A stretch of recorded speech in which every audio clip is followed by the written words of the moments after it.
Mengenai hukum kunut subuh, para ulama salaf kita khususnya dalam 4 madhab memang berbeda pendapat dalam hukumnya. Di antara ulama yang mensunahkan adalah madhab Maliki dan Syafi'i. Sementara madhab Hanafi dan Hambali mengatakan tidak sunnah, tidak disyariatkan, bahkan Imam Abu Hanifah mengatakan bid'ah. Dan masing-masing madhab tentu saja menggunakan dalil-dalil yang diyakini kebenarannya. Lalu bagaimana dengan madhab Syafi'i yang mengatakan kunut subuh itu sunnah? Apakah memang benar ada dalil sahihnya? Ada sebagian orang mengatakan kunut subuh itu ada dalilnya, tapi dalilnya dhaif, dalilnya mungkar, hadisnya mungkar dan lain sebagainya. Kita akan cek di dalam kitab madhab Syafi'i, yaitu kitab Al-Majmu' Syarah Al-Muhadzab, karya seorang ulama besar dalam madhab Syafi'i. Beliau adalah Imam An-Nawawi rahimahullah yang wafat tahun 676 Hijriah.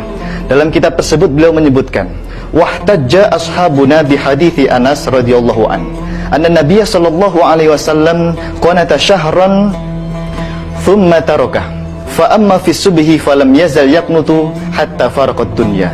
Hadithun sahihun rawahu jama'atun minal hufaz. Imam Nawawi mengatakan, kami ulama madhab Syafi'i menggunakan hadis riwayat Anas bahwa Nabi SAW pernah berkunutan selama 1 bulan, kemudian beliau tinggalkan. Adapun kunut dalam sholat subuh, beliau senantiasa berkunutan sampai meninggal dunia. Hadis ini sahih diriwayatkan oleh beberapa hufaz, para penghafal hadis. Bahkan Imam Ahmad bin Hambal, Imam Baihaqi, Imam Hakim dan lainnya meriwayatkan hadis ini, dan disahihkan oleh Imam Hakim, Imam Baihaqi dan Imam Ad-Daruqutni. Lalu bagaimana dengan riwayat hadis Imam Bukhari dan Muslim yang mengatakan bahwa Nabi pernah berkunutan selama 1 bulan, kemudian beliau tinggalkan, titik, thumma taroka. Hadis ini sahih riwayat Imam Bukhari dan Muslim. Bagaimana madhab Syafi'i menjawab hadis Bukhari Muslim ini? Tentu saja Imam Nawawi sebagai seorang muhaddits, ahli hadis, beliau menjawab bahwa yang ditinggalkan itu adalah laknat, doa laknatnya, bukan kunutnya. Karena di riwayat yang lain, riwayat Imam Ahmad, Baihaqi, Daruqutni menyebutkan bahwa kunut subuh tetap dilakukan sampai meninggal dunia. Bahkan hadisnya sahih.